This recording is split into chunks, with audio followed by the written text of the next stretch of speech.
by the way, were you a particular part of the I was conservative evangelical, probably charismatic for okay, many years. So I was what a missionary made in Whiteham, actually. So what made you take backslide? I think, backslide would only be in a term from the Christian point of view, wouldn't it? I'm a Christian. It'd be sliding forward for me, but but you know what I mean. It's a different term, isn't it? So, but I think for me it was many different things. I've always spoken about it as like walls coming in, floor coming up, ceiling coming down over various issues. So you could have science and archaeology over here, biblical criticism, issues about the Bible and its origins this way, experiences this way. So what was the Christian catalyst diversity for you that said, you know what? This God I've been following, the faith I have had in my heart, all of these things. What exactly was a catalyst that means, you know what, I'm going to take a step back? Oh right, okay. I think probably the number one would be the massive Christian diversity of which there is, and so there's so much unbelievable Christian diversity that you would have to take a huge gamble to what kind of Christian is a real Christian, depending on what the other Christians say. For example, obviously the Catholic, if you're a staunch Catholic, particularly the more fundamentalist Catholics, you believe you have a relationship with God, you actually hold there's no salvation outside the Catholic Church. So a Protestant would be on the way to not being saved. And then I could easily find loads of Protestants who would say Catholics of all sorts aren't Christians because they don't, the Bible's different for starters, they have extra 7 books. And also there's the liberal Christians, and so many people put people outside of other camps. So what you're simply saying is that's that one major factor, yeah. Okay, so what you're simply saying is that at some point you began to look at the traditions of man, the rudiments of man. You're looking at man, you're looking at what's happening, and that somehow... Yeah, that would point towards how come... Well, not only that, but coming across another, say, a passionate Mormon who really believes they have a relationship with God and that God just communicates through the Book of Mormon. I thought, this guy sounds like me, and he's so sure, as I am, but he has a different whole strata of what's the how did you begin to be a Christian? Was it through... Oh, no, that was through, similar to you, it was a revival kind of camp. My parents became Christians, and then... what was your experience? I don't detail account, but I mean, was there something supernatural? Yeah, I had supernatural experiences. I was also at the Toronto... Do you deny those supernatural experiences now? I interpret them as...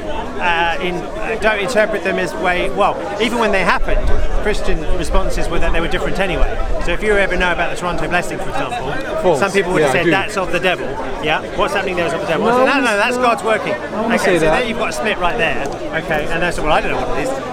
But then, you see things like even with Darren Brown doing stuff with people with hypnotism, and you think, gosh, there might be. And then Hindus, if you look at Hinduism and certain spiritual reactions in Hindu meetings, they are so similar to Toronto meetings that I thought, something else is happening here. But it's very strange though, because it sounds like you're saying to me that, initially God's the catalyst, God initiates something, a faith in you, but then you yourself, because you're now observing other men, you're observing what other people are doing, other faiths, something in you begins to take a step back. Yeah, step back of reasonableness. But thinking what would account?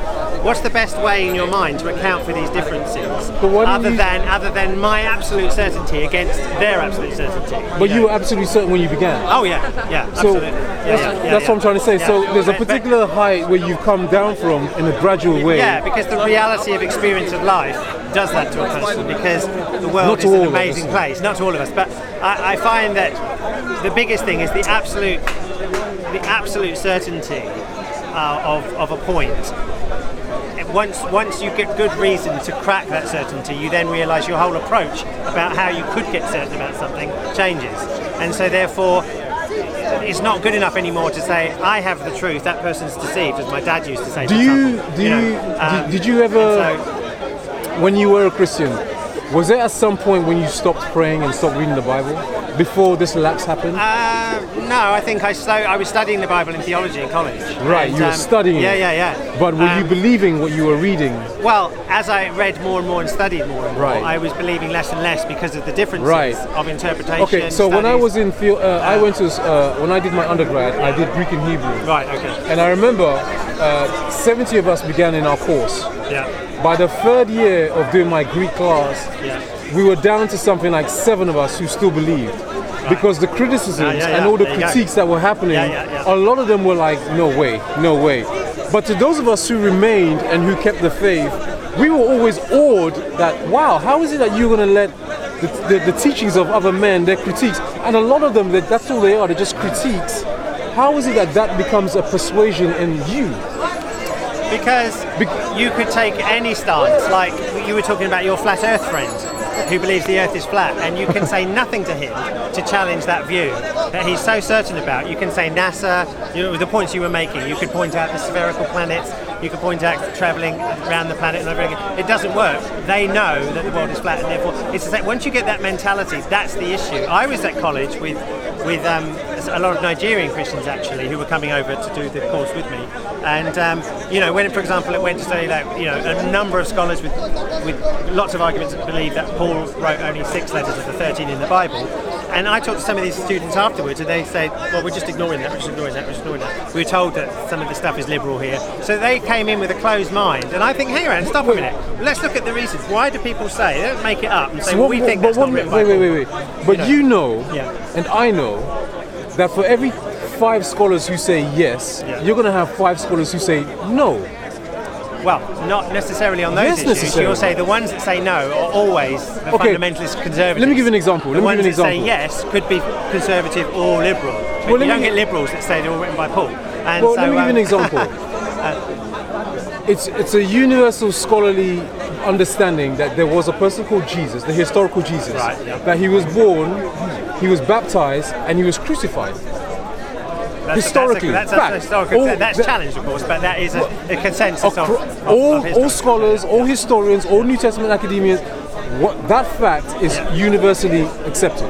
You should read David Fitzgerald's book. What's it called? Jesus, Mything in I'm Action. not going with that, but I'm just saying there's the Jesus. I do think that the Jesus of history and Jesus of faith are vastly different. Christ of faith is vastly different. So that you had both. You could have.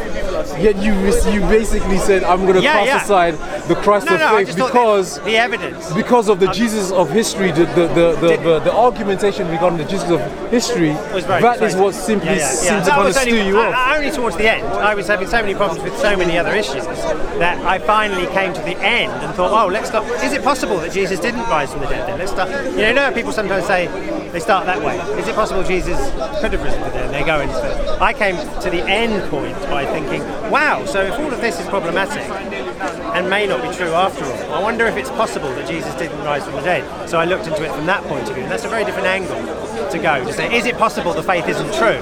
Because I could find a Muslim just down there, throw a stone and hit one, who would sound just like you. Here's the thing, right? The Christian faith, okay, as far as I know, the Christian faith is not dependent upon scholarship. Well, isn't it? No, wait a second. You're reading the English Bible? Wait a second. Before scholars came along, you had, the Christian faith. Well, yeah, but you had scholars to interpret it and translate it. That's me.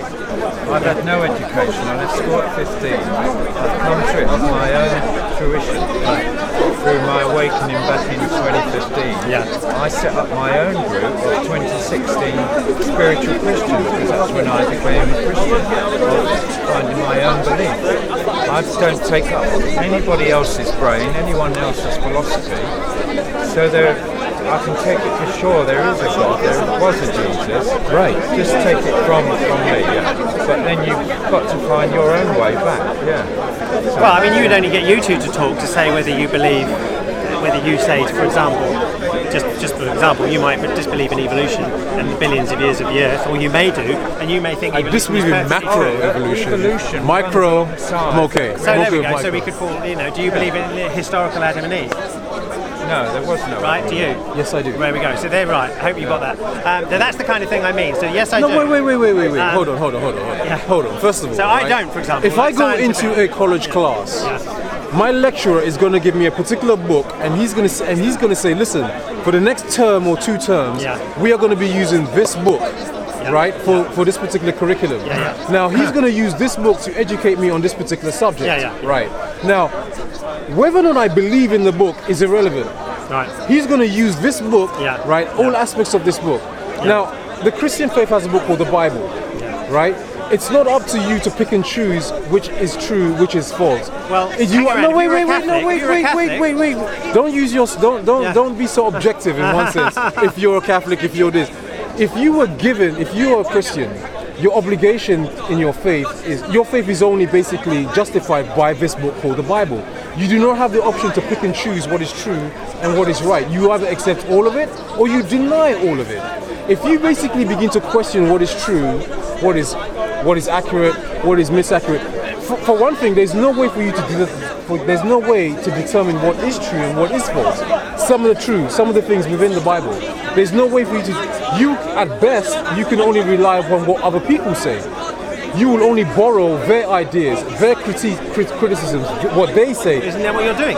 No, but this is what I'm trying to say. When I became a Christian, it was not because of scholarship. It was not down to what the criticism I'm hearing, right? It was never down to that. It was because of my own personal experiences and because something happened in my life, and that, right, God initiated something, and that became faith in my heart. Now, if I take you to the Grand Canyon, and you see that, you experience the rocks, the pebbles, everything there, I bring you back here.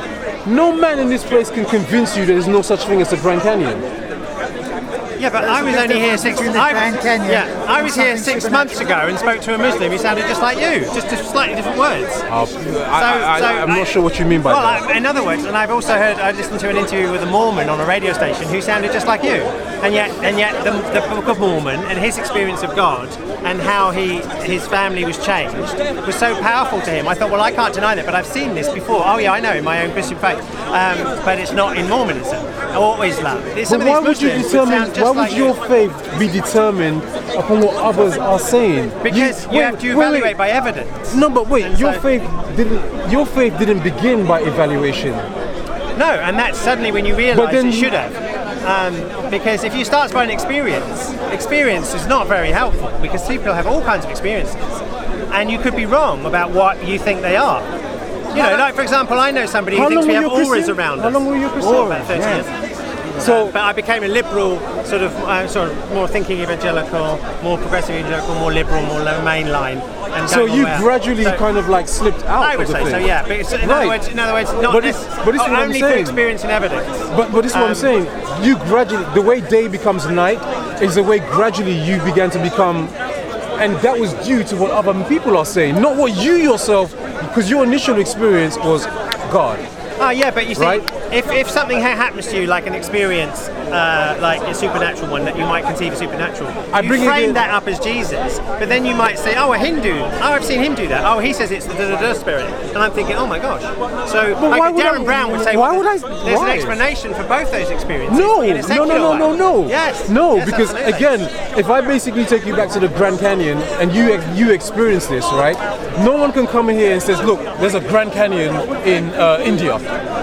Right? Okay. We have our own version of the Grand Canyon, so therefore... are you saying that a Muslim here has no grounds for their faith at all? No. I'm not basically trying to their look... experiences. I'm not looking at Muslim faith, Hindu faith, Sikh faith, and the Christian. That's not what I'm doing. I'm looking at you in particular as a Christian, a former Christian, and I'm trying to... I'm just trying to wonder how it is that other people and other... Yeah, it was. Yeah, but they said that wasn't just the only thing; it was evidence and. It's evidence. You're doing the yeah, but the evidence came from other people. How do you know your Grand Canyon experience? Your Grand Canyon experience. How do you know you're reading the Bible right in the first place? But no, wait. Stop. Sure. When I use the Grand Canyon experience, it's not the reading the Bible. Right. Most genuine Christians do not begin their relationship with God by reading the Bible. Just because they wake up one day, they start reading the Bible. That's not the way it happens. Most Christians, something happens in their living, and God initiates an experience that becomes a catalyst for them to now believe and start reading the Bible. That's the way it is with most Christians I know. I've never read the Bible all my life. Well, that's fine, but how do you decide then that have you rejected the Catholic Bible with the 7 extra books? They say it's the full Bible. No. And then the Protestant Bible is ripped out words of God. No, wait, listen. I read the Catholic Bible. I read the Apocrypha. Right, okay. But I don't take them as divinely inspired. Well, why not? Catholics do. Because if you look at they go back, right back. Because if you look at, if all you have to do is just simply look at the actual the way those books were constructed. But for 1,500 years, those books were part of the Bible. No. If you look at the book of Maccabees, Bel and the Dragon, and all these things, you realize that most of these books were written in a particular period when the Hebrews at that time were under the Greek colonization or under Roman colonization, right? Antiochus Epiphanes was the one, the whole Maccabees, that situation in the Maccabees, that came about because of Antiochus Epiphanes. It didn't come because God inspired a prophet. But hang around, the book of Daniel was written in that period.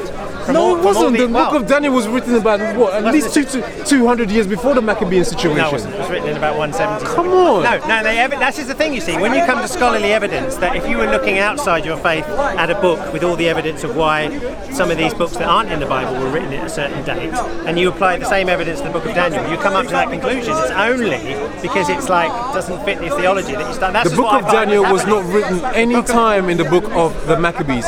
Why? Because Daniel was under, first of all, the Babylonians, then he was under the Persians. Sorry, wait. Under first the Babylonians, then under the Persians. The Greek, eventually you have the Darius or Xerxes, Cyrus, allowing them to go into their good land.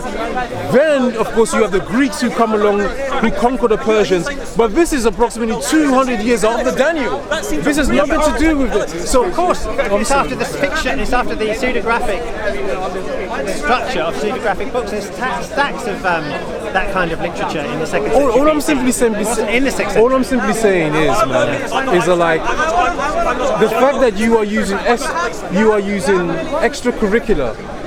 Hang around, well, where did you get all that information on if it wasn't extracurricular? Because you cannot just read Daniel and say everything you just said. This is what I'm trying to tell you. That my believing did not begin by reading the Bible. No, but everything you just said about Daniel is loads of extracurricular stuff. Everything. About... No. There's nothing internal. That's a big conjecture.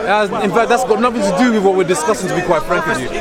What I'm simply trying to... even know about the Maccabean period. So what I'm trying to say to you... Daniel got into the Bible as we have it today because it was voted by the people. Yeah, and it was late. It was late into the Old Testament canon. All I'm simply just trying to make you understand is that, like, if you had in the beginning, you had a good experience, you had a good foundation, but then somehow you get steered and veered off that simply because now your mind, your inquisitive mind, you're now looking into historicity of things, authenticity of books, and this and that. Well, of course, and my friend, you can do that with practically anything in this world. So you can start with anything. Yeah, but you can also believe in anything and hold on to it against all that. So why does it have to be Christianity?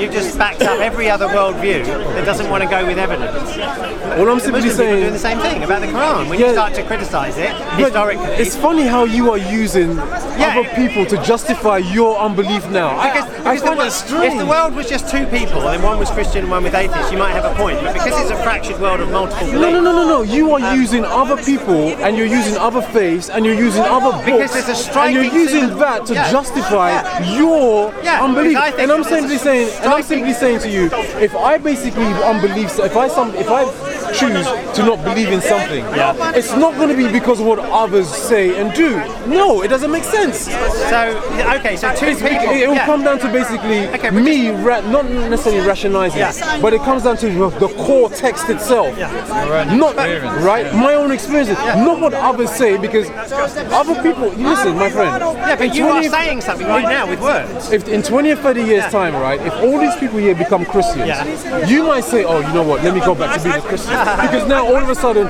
they're now all going in one direction and they're all now saying they believe.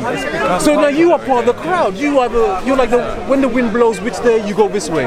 When it comes to belief in a book like a revelation, I have doubts because of the Bible doubts. I automatically, even though I'm looking into the Quran now, just historically and everything else, I have automatic doubts about the concept of a revelation because it's caused so much splits and diversity over the Christian history as well as the Muslim history. That diversity of just reading a text from God. Written by men.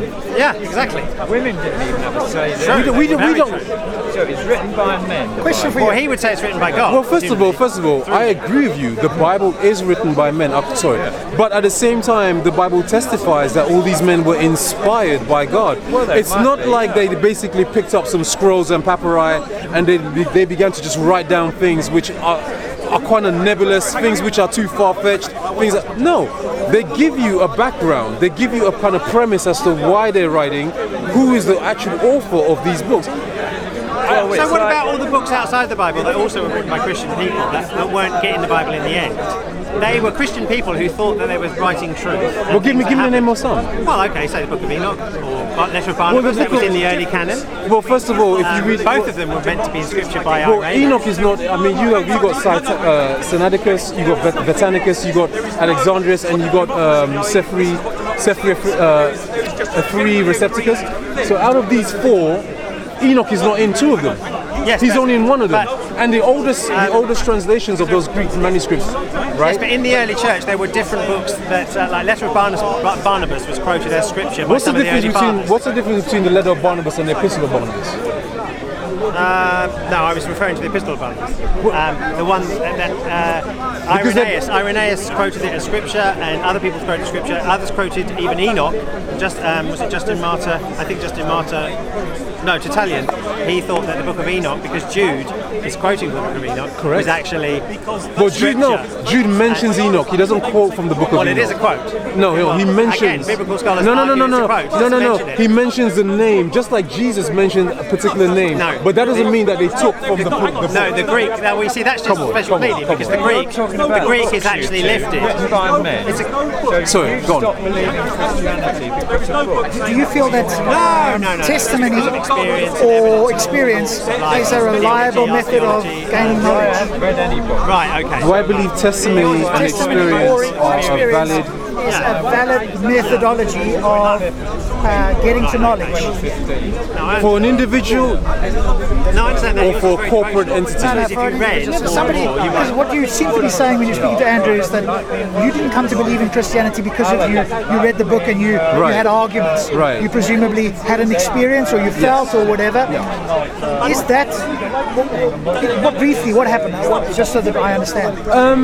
Did you get a message from God or an experience of God? Or No, it's just that like I was just an ordinary person. Him so much. And I was doing my ordinary day things. But then one day, it's like I had an experience that was so profound, and my realization was, Yes. Yeah. Totally. who is the author? Who initiated this? Yeah. Who did this? And so another thing was I found a Bible in the back of my dad's cupboard, Yeah, that was in right? 2020 something. And it seemed it was like a confirmation of the experience. It was like, oh my gosh, that was my experience. When I began to read it, I was like, that's my experience. Then the more I read it, the more I had a sense of life and a sense of peace in my heart. I'd never had these things before. I used to be a boxer, DJ, all these things. And when I read it for the first time, it was like, wow. So it was like the book began to confirm the experience. It wasn't that the experience was abstract and an end in itself, but the book began to kind of like correlate with the experience. And that's for me, that was kind of like the catalyst of my whole Christian faith. So it's like you have two hands, you have 2 feet, right? If I just had the experience, I'll be very imbalanced. If I just read the Bible, I think I'll be very imbalanced. But I think the experience with the Bible gives you a very balanced situation. You're able to kind of like read your experiences within the scripture, like, oh, that's what happened to me. Oh, that's what he's talking about. When Jesus says, I am the way, the truth, and the life, I'm like, oh, right. I would love to tell you about the experience itself, but I always feel that's a bit personal. That's okay. As long as you kind of share what it is for you. Presumably then, the bad bits in the Bible, There are no bad bits. okay, so slavery and that sort of thing, Well, there's a context for it. There's a context for things like that, but there's no bad bits as such. okay, so you do accept there was slavery in the Bible, but presumably you don't think slavery is okay today. Because some Christians, if they're going to be consistent, they go, it's fine. People can be slaves today. No. First of all, the slavery that's mentioned in the Bible, you have a group of people who are in bondage for 400 years. They're brought into a new land, and they're given a very explicit way of living on this new land. They can't conduct themselves in a loose way. They cannot intermarriage with any of the local populace. In fact, they're told to terminate anybody. They can't mingle their bloodlines. They can't mingle their seeds. And if they do get into some kind of conversation with these other people, there has to be a kind of me and us, them and us kind of like relationship. They are not allowed. Of course, gradually, they begin to forget these rules and laws, and they become part and parcel with their neighbors. But initially, the way God sets it up is like, no, they can have nothing to do with it. So slavery is viewed in the same context that these people are told, when you got... Who views it in the same context? You said slavery is viewed in the same context. Who views slavery in the same context as this seemingly very peaceful... No, they're not peaceful.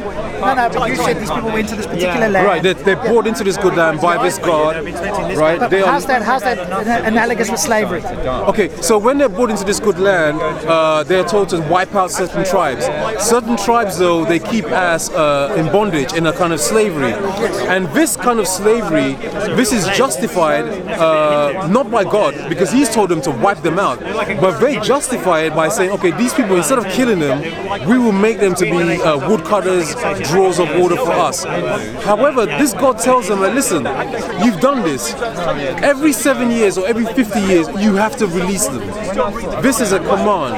But the people, instead of following the command, they are unable to do this. In fact, they're unwilling to do this. And so the slavery perpetuates. They keep on this kind of slavery.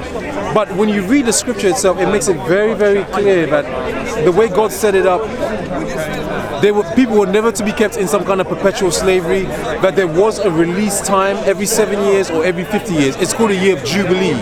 He himself never set it up that man would own another man. But men set these things up because they were...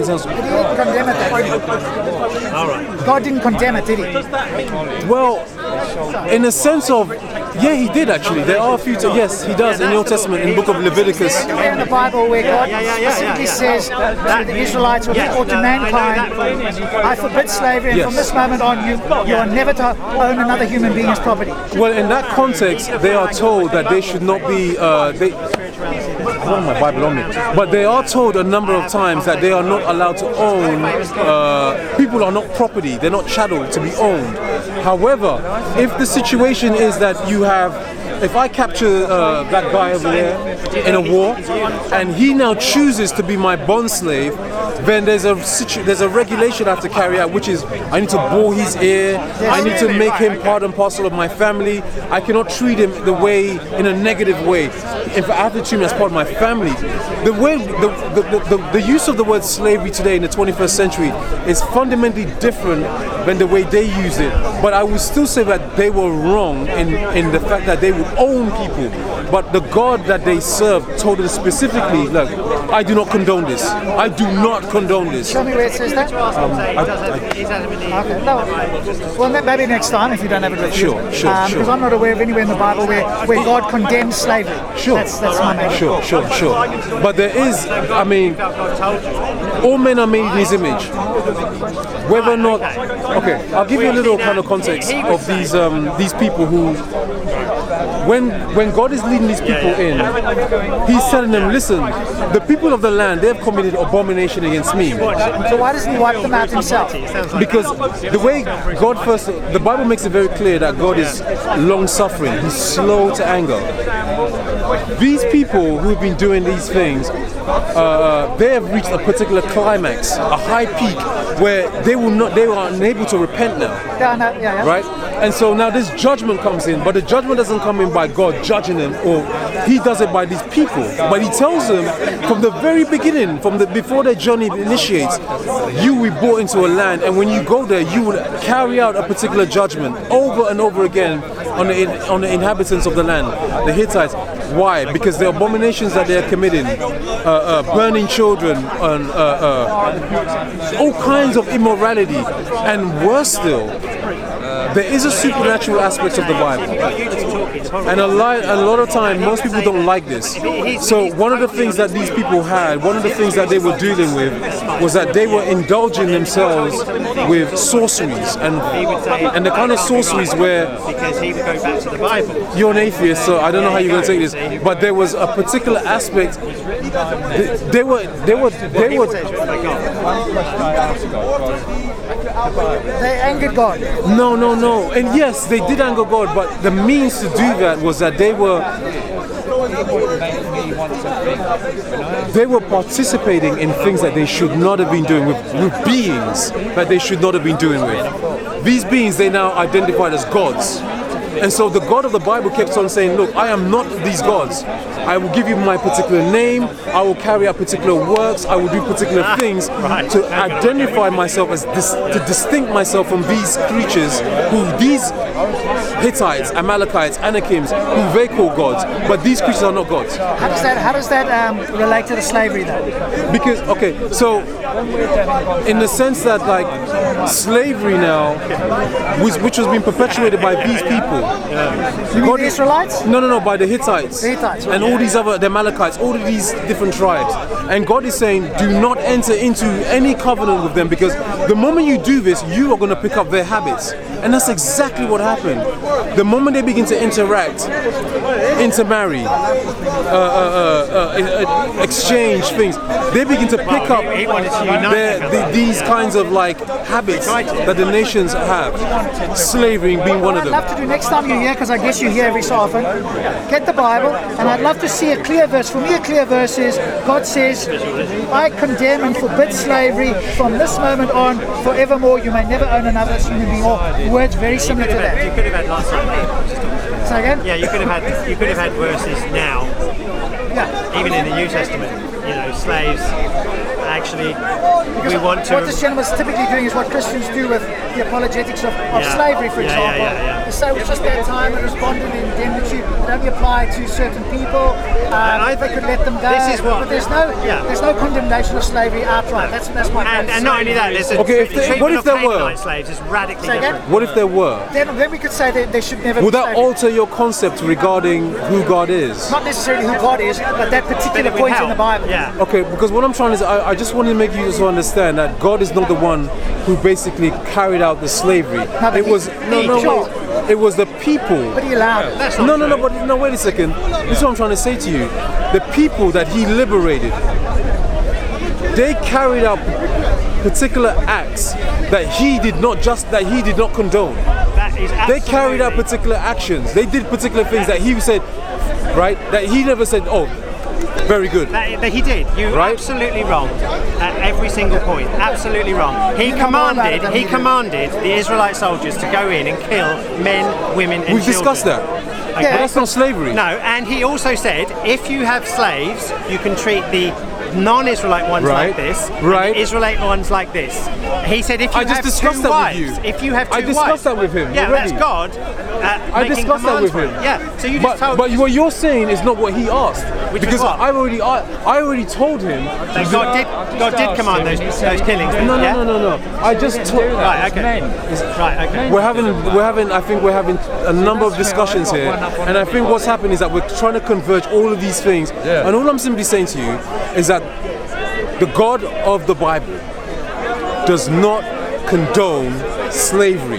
Now, so many myths in the Bible, okay, so what I'm simply trying to say to you is that like, now you may say, oh, no, that's not true. And what I'm simply saying to you, that God gives you, or God gave these particular people a particular way of living, an explicit way of living that would be distinct and different from all the other inhabitants of the land. When these people stopped living according to those instructions by God, they picked up habits from those other people. Slavery being one of them. Right?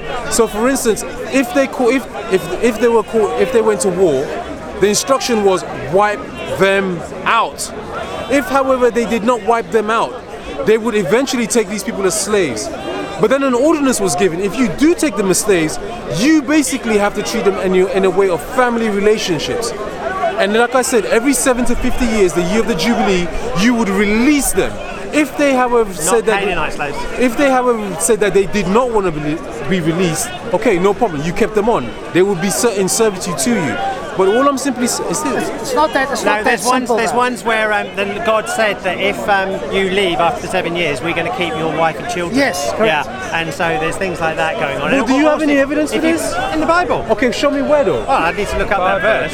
This is what I'm trying to say, right? It's all easy. I'm trying to find the verse. I told him I speak directly to God. Whether you believe me or not, when God said, yeah, I believe you. I speak to God too. The challenge there's was stacks of testimony, Christian books as you about know, this. Even from Christian scholars. Yeah, but you remember It's you not a believe reliable in books outside and scholars. No, I outside. believe in Christians with your devout. That has basically given you another believing. Yes, but You never began this way. There are Christians that have the same experience with you with the scenario you did, but they are scholarly people who admit a lot of these issues in My the Bible, friend, and they write books there are many about it. scholars And who so- pick up this book called the Bible, and they will never believe in one word that this book called the Bible. No, but there are people who have a passionate relationship with Jesus who believe that he also commanded No. killings in the Old Testament of men, women and children. Do you deny that God commanded the killings of men, women and children? No, I don't deny that. I already told him that. That the explicit instruction was that the people called Israelites, Hebrews, should have no interaction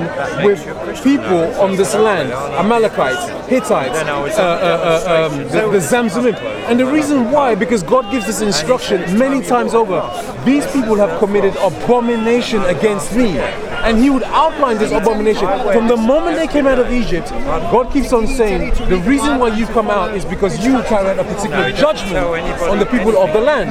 So I'm not sure exactly. So why then in the Old Testament does it give you the border delineations? It says outside this border you can take them as slaves, and even though God overrode them and got them to kill them anyway, some of them.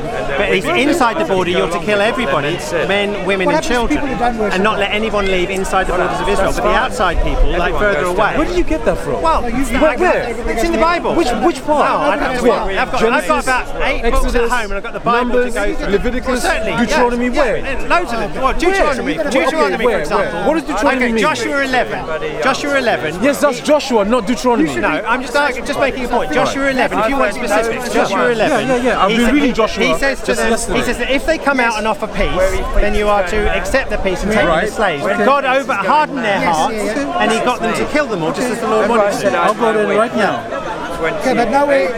You cannot let the teachings of other men kind of give you No, but persuasion. yours is just a teaching of a man. I've listened to My Christian friend, people. I'm still running the race. Yeah, I'm still fighting a good all of fight. my knowledge comes from Christian scholarship. Okay, everything, nearly everything, apart from some skeptical in But the end. obviously not. Yes, because they're Christians. Genesis, They're Joshua Christian- 11. Christian scholar. What, what did you say? Just scroll down in Joshua 11. I didn't have a pen. I just an picked example. the phone up and put it in. I forgot the name of it. Yeah. But then the third time, And they smote all the souls that were therein with the edge of the sword, destroying them not. Okay, this is also It's the one where God overrides what even the okay, so hang on. Joshua took all the land, Joshua made war with the kings. I mean, it's incredible bloody warfare. Do you know what this looks like? It looks like ISIS. My friend, That's no different than ISIS. you cannot use your 21st century No, I'm just saying. postmodernistic knowledge to try and interpret something that was happening 4,000 years ago. Number one. Number two, You defend the Nazis like that. Wait. Number two, you cannot, if you used to believe, you are seeing God judging, yet you're now saying, I have the right to judge God because the way he's judging fellow human beings. No, if I observe on the news ISIS going into a place and wipe out another community when women But they're not doing, they don't do that on the orders of. This sounds. Wait, They do it on the orders of Allah. Wait. Stop. Yeah. When you were a Christian, you believed that Moses was a prophet. spiritual stuff anyway. Yeah. Okay, Yeah. so God didn't speak in some kind of nebulous way. The orders they received, right, was one from the Ark of the Covenant, two from the Urim and the Thummim, and three from Moses himself. So how do you think that they knew that they were hearing from God for sure? Compared with say Muslims who say I'm hearing How from many Allah? times do you read in the Old Testament that the people, they saw darkness and lightning and this and that, and they heard the words of So God. you're talking about a different kind of physical universe in a way that we don't see today. My friend, it Do you hear sounds from like. God in the same way? Are you seeking the Lord, or have you totally said, I'm throwing this? No, I just don't see the point. I'm just asking the question. Do you think the world was different back then? That they could see The things world in the was portents? fundamentally different back then. Right, so like the pillar of, like you say, it has to be, doesn't it? Of course, you're asking a question, but it's obvious. Would God now throw hailstones down to wipe out an army, like he did in Judges 11, I think it is? My friend, You know when Jephthah sacrificed his we daughter? lived in something called the Mosaic Law. We are now living in the age of grace. God does not have to lead a particular people in the age of grace into something else. No. No, but he did kill at one particular point. In the age of law, Jephthah sacrificed his daughter as a burnt offering to keep the other half of God's. Say again? Jephthah in Judges 11 was a prophet. Well, not a prophet, but he was of the Spirit of God. The Spirit descended on him. Joshua. He asked God Judges. to defeat the Ammonites, or the Moabites, sorry, and he said, if you help me defeat the Moabites, I will sacrifice anything that comes through my door. And what came through his door at the end was his daughter. So the daughter he killed in a burnt offering to honour. And there was no Did God tell him to do that, or did he do that himself? Well, God kept his bargain. No, wait, stop. God did not initiate that transaction. Yes, but God kept Number his, one, kept his bargain. number two, who was the man himself? Well, Jephthah, the Spirit of God was on him.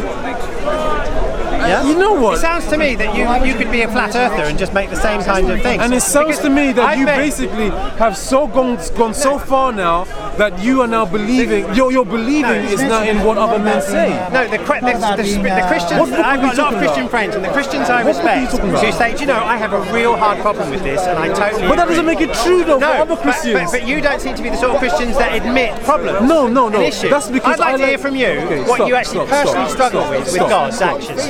Yeah. This Bible says without faith, it's impossible to be well pleasing to God. Yes or no? Yeah. Do you have faith?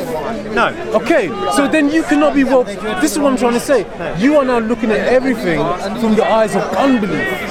There was a time when you looked at everything through the eyes of Yes, faith. and through the eyes of faith, I wasn't like you. I had lots of questions through the eyes of faith. Please don't justify this, Yeah. right? Because people I come across people every day from every background, from every different, and I don't judge them based upon who they are or where they've come from. But what I do is basically try to make them confront the reasons as to why they're doing and what they're actually trying to justify now. You, my friend, this is what I'm trying to say to you. You have done something and you've come this way. And again, it's not because of what you read in the Bible. It comes because you read other men, what other people were saying. Your believing now is no longer in what this book says. You're believing in what other people say this book I is. would read things in the Bible and then realise what I'm reading had a real problem with. Like, for example, if you read in the Bible, it says, Jesus said, the disciple says, when will this happen? And these things happen. And Jesus said, in answer to when, this generation will not pass away until all these things happen. Well, that generation to me, when I read it, was past. So I thought, what do you do? Oh, well, I'm not allowed to go to outside people. And like apologists like you will say, well, we want to say this generation Hang on a exists. second, hang This, on. that, the other. Again, you Jesus see, was a this failed is what I'm prophet by the actual text. May the Lord have mercy on you, brother. May the Lord have mercy. I mean, that's what the Bible says. In the Bible, there are many people just like you. Demetrius, Demas, right, who has gone back to the world. There are many people who basically, they start off in such a way, but eventually they get stumbled by either sin, by law, or by their own desires, right? There's a particular way they want to live. My desire was for truth. There's a particular way they want to live, and because the Bible gives them this restriction, so eventually they begin to look for a way out of this restriction, and eventually, my story. okay, I'm not saying it's yours. I'm just simply saying my desire was for truth, and truth led me away from the conservative certainties. that's up to you, my friend. All I'm simply saying. You sound like a Christian that needs to get to the point where you need to admit some problems with the faith. Don't Because try true to Christians, classify like, me as being what a true Christian is and No. what a true Christian is not. Well, you were doing it. No. Listen. My friend, the definition of a Christian is found in one book. It's not found in books written by men. It's called the Bible. Yeah, but that was written by men. Listen, yeah? The definition of a Christian is not found in the Bhagavad Gita. It's not found in the Quran. The definition of a They Christian... beg to differ, so yeah. The definition of a Christian is found in the Bible. Jesus himself said it, unless a man is born of water and spirit, he cannot see. Unless a man is Well, he born... believes he is, but he's totally different. You wouldn't think he was a Christian. I don't know this man's testimony. No, but I do. And I know that as a My Christian... friend, you've only heard a slice of his testimony. You cannot... Well, no, he's in my skeptical discussion group. You cannot I use met him this today. man. What, again, you're doing the same thing as the reason why you left the Bible. You're now using another man to kind of use him Yeah, as but your it's not just platform. us two on the planet. So you... Dude, it's us two having this discussion. You're reading a Bible that's been written by men and who's translated it over centuries in English. So you've got to trust human decisions on those translations. All I have to do is learn you just Greek. read Hebrew and Greek, do you? Do you just My read Hebrew and Greek? undergraduate was in Hebrew and Greek. So when you get to press things like So, the end of Mark is gone missing, stop. what are you going to say? Well, for me, it's not a problem because when I'm Is it listening, missing or not? well, according to like if you According to everybody, including the most fundamentalist if you conservatives, they say read it's the not in the Greek original Koine Greek. text, it's not in there. Yes. But they did have oral translation and oral transmission. What does that mean? Well, it simply means that it was part of the oral transmission, but it wasn't part of when it was written down. It wasn't codified. Yeah, but Now, what part? wait a There's second. 4 different endings that have been in different versions. So what's right? Dude. In every single Bible under the sun, there's a character called Jesus. Yep. So she He lived. Yeah. He died on the cross. Well, John is a Stop. vastly He lived and died on the cross. she got 2 more. He raised According to people. those books. He raised from the dead. Yeah. He called himself the Son of God. The angels called him the Son of God. The demons called him Son of God. God in every single Bible, in every single language under the sun. So why is it that all of a sudden? This is what I'm trying to The Son say. of God at the time doesn't mean what it necessarily means. It seems to me that you're trying to extract a particular point, and you're using that one small point to highlight your problems of it. I can take a leaf and I can put it in front of my eye, and that can blind me from seeing the sun. Right? That's what you're doing. You're using one particular aspect of it, and you're saying, look, That's a good that's point. what's causing But me let me have to the model. unbelieve. Let me have That's the model I what put causing to me you. You're an ostrich, put your head in the sand. Okay, because you're not saying you're putting your head, you're digging a hole, and you're going. I'm not going to listen to humanity. I'm not even going to listen But to I my do listen spiritual to brothers. humanity. Listen, all I of do my listen to doubts, humanity. all of my doubts about the faith came from Christian people in different areas of their No, study. your doubts came And from so- you. No. They didn't come from other people. They came from you. No, they didn't. Of course they did. Only because- you're the well, kid. I heard about Come on, my friend. No, I can't because influence you in that any means way. that everybody- Nobody can influence That you. means that everybody that's not like you is just themselves making that decision, as if it's like a clear decision. My friend, it's like you're trying to basically argue something and yet not take any responsibility for your own actions. You're saying that somehow the other people who cause you to read, no, it's not their fault. No, it's not my fault. No. I'm like, I've made a decision on experience and evidence of my years on this planet. I've got to the point where I have arrived at what I think is the truth. No problem. Yeah, I have no there we problem go. with that. So that is my choice. I have no based on problem with that. But that's come But- from not just sitting on an island, just looking at vegetables and having no experience of Okay, reading. so basically this is what you're saying. You're saying that every fundamental born-again Christian, evangelical, charismatic, Roman Catholic, as long as we are Christians, as long as we don't split ourselves from the faith, we are just simply those who are like burying our head in the sand because we're afraid to look. This is your argument. Yes, and I'm saying to you, and I'm saying, wait, talk. stop. And I'm saying to you, my friend, this is wrong. Right. This is fundamentally wrong. The Christian faith doesn't develop by having some kind of ivory tower concept and just looking the rest of the world. Well, and you've saying, done it by looking at the Bible. No. You're treating the Bible like an ivory tower. My friend. Have you ever read the Bhagavad Gita? No. Have you read the Quran? Yes. Okay. Have you finished the Quran? No. Okay. I'm studying the Quran right Okay. now. I've moved on when to you read the Quran I'm and you reading compare about it, the Quran as well. When you read and you compare it, comparing and contrasting the Yeah. Quran and the Bible, Yeah. what is true for you? Which one? No, I find it resonates? absolutely fascinating that the Quran is being claimed to be revealed by the angel Gabriel, oddly Right, enough, right. in a cave. Right. And I'm thinking, okay, I Right. can't doubt that the angel Gabriel didn't give that to thing. If I doubt it for the Bible, yes, I can doubt it for the Quran. But no such a prophet experienced such a thing in any cave in the Bible. So why would you compare the two even? Oh, because I think that it's just as reasonable to believe. Why is it reasonable? Because if the Gabriel came to speak to Mary, that's just as bizarre as. But look at Mary. No, stop. Look at every single prophet that interacted with the angel Gabriel, including Mary. Look at their reaction and then look at his reaction. What do you mean? I'm saying to you that they were fundamentally, for instance, when Muhammad experienced this cave situation. He doubted it. Stop. If you read their scholars, it says that this angel came and followed him 3 times and he told him to read. Now, in nowhere in the Bible will you find the experience of any prophet or any particular Mary who had this experience. What do you think about Jacob wrestling God? It's not. We're not talking about. Just the image. No. Now you're making oranges for bananas. You're trying to raise up a. Well, I think God is doing something. No. Stop. I'm simply asking you that the experience that Muhammad had is fundamentally counterproductive to the experience that those prophets in the Old Testament had. Daniel, Zechariah, Zephaniah, Mary. These are at least 4 people. John the Baptist's father, right? They had experiences with this so-called angel called Gabriel. Every time the angel would appear, they would be frightened, but the angel would say something like, "Peace be upon you. Do not be afraid." He would give a salutation. I have come. That's just standard language. But that experience does not happen in the Quran. It doesn't happen in the Quran. So when you no, but you're trying to compare, and I'm saying to you that if I'm trying to say that there's an angel. I don't believe in angels in either case. But if an angel, I find it hard to say why would that angelic experience You're recording be this real? conversation, right? Yeah. Why would an angel appearing in the New Testament be so real and obvious, and you shouldn't doubt it for 1 second? And then the claim that's caused 1.5 billion Muslims to be in existence is just totally wrong.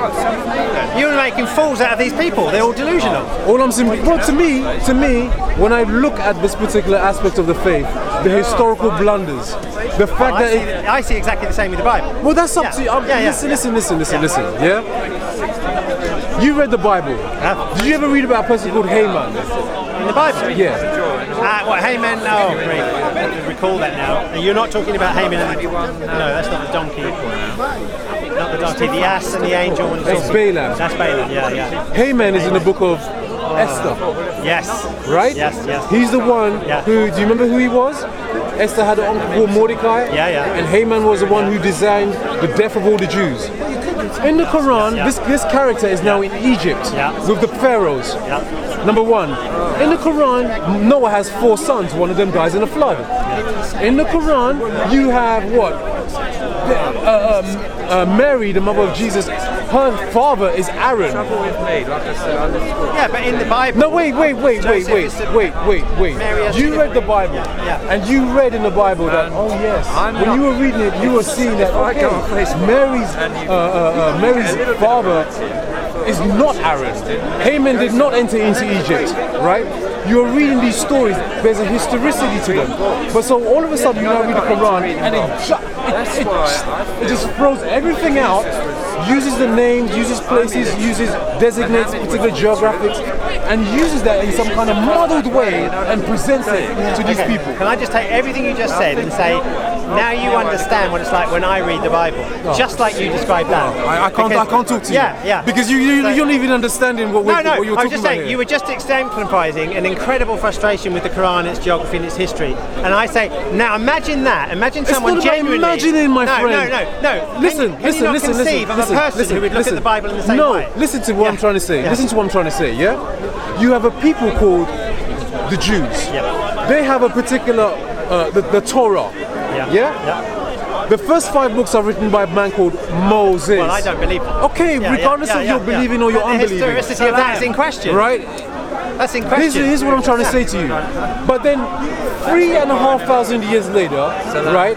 600 years after the death of Jesus Christ, you have a pagan prophet who arises in Arabia, who throws all the things that Moses, Isaiah, Ezekiel, Jeremiah, all of these prophets, what they said, and that gives you new experiences of the same people in the Bible.